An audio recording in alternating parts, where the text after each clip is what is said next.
Welcome to this mini masterclass. My name is Rebecca Mickey. I am a children's sleep consultant and author.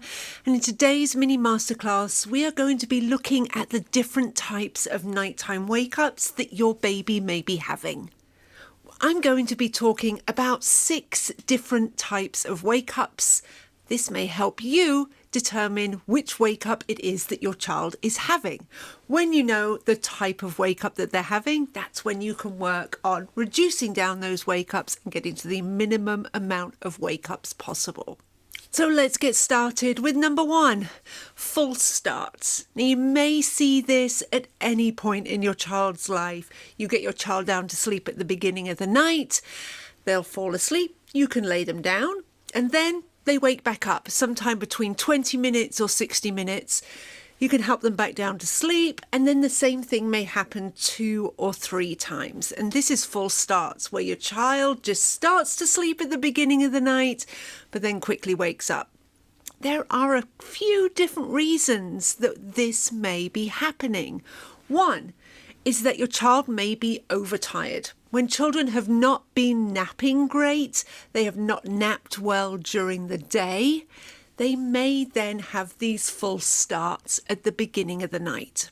It may be that your child's bedtime is just a little bit too early.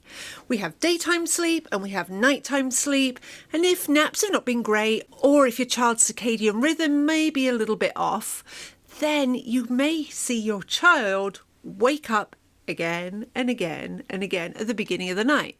It's as if they're still in nap time mode. And then when they get that longer stretch, that is then when their kind of nighttime mode kicks in, and that's when they'll get that longer stretch of sleep.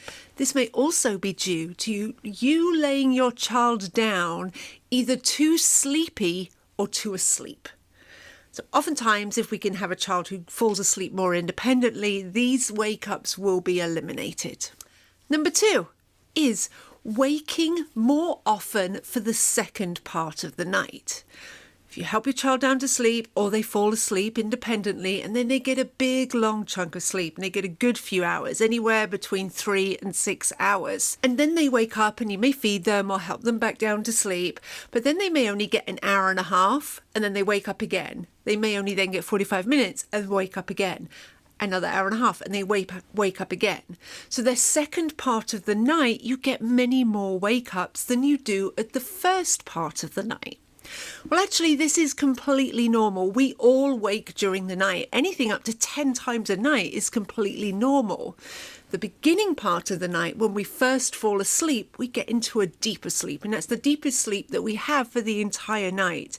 Now, you know what it's like when you wake up and you've been in that deep sleep. You are much sleepier than when you wake up and you have been in a light sleep. And that can make it easier to get back down into a deeper sleep, especially if your child has some skills to get themselves to sleep. They can then get themselves back to sleep.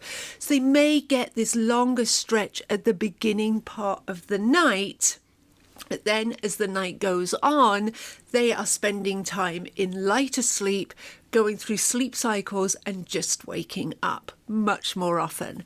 We will often see this with children who are helped to sleep at the beginning of the night. They need that help getting back down to sleep during the night. Does your child wake more often after 4 a.m? They may get some longer stretches before, but after 4 a.m, they will wake far more often. This is normal sleep. We don't get back into a deep sleep, any deep sleep at all, from around 4 a.m. because it's really hard to wake up when we've been in a deep sleep. So we spend time in a much lighter sleep, which means that it's easier for us to wake up when it is time for us to get up and start the day. But that does mean we're in a lighter sleep, and we're coming out of that lighter sleep, getting back down into a little bit of a deeper sleep, up into a light sleep again, many, many times.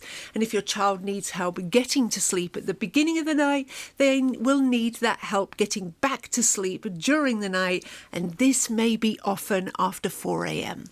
Are you seeing a big, long awake period during the night when nothing seems to be wrong? So your child is not hungry, they don't need a diaper change, they just want to hang out. Well, this will often be due to a sleep regression. So a sleep regression due to a developmental leap, where your child is working on new skills. The brain is very, very busy, and this can disrupt sleep. So luckily, once your child has perfected those skills, sleep should get back to how it was before. So giving your child plenty of opportunity to work on these new skills in their bed can help speed this up. Once they've perfected these skills, they don't have that desire to do it all the time, and then sleep should get back on track. And lastly, hunger. If your child is hungry during the night, the best thing to do is to feed them, because nobody's sleeping if they've got a really rumbly tummy and they're feeling hungry. None of us sleep well at that point. Now remember, there is no age, weight or magical number when a child can sleep through the night. And so it may be that your 9-month-old or your 12-month-old or your 16-month-old is waking hungry during the night, because they are actually hungry. But there are a lot of children who are not feeding during the night and are not feeling hunger during the night, however old it is that your child is. Both of these are completely normal. Now, there's a lot that goes into when a child is not feeling hunger during the night. Some of this is how much they are eating during the day, how much time they get with you during the day, skin to skin time. There are lots of different reasons why your child may wake during the night, but waking up and needing a feed during the night actually is pretty normal for anything up to a year old. So if your child is waking and they are hungry, best thing to do is to feed them, because then they're going to be feeling comfortable and sleep is going to be easier for them. Now, just remember here that a child who can get themselves to sleep at the beginning of the night is more likely to be able to get themselves back to sleep during the night when there is nothing else going on. So we're not when they're hungry or they don't need a diaper change. Those times they're probably going to still need some help. But if your child has the skills to get themselves to sleep, when they naturally wake during the night, which, as I mentioned, is anything up to 10 times a night, they will be able to get themselves back down to sleep. They may be awake for a minute or two, they may squawk, they may roll around, and then they'll be able to get themselves back down to sleep. So some of this is also due to the skills that your child has. But understanding why your child is waking up can certainly help you as you move forward to more independence and longer stretches of sleep.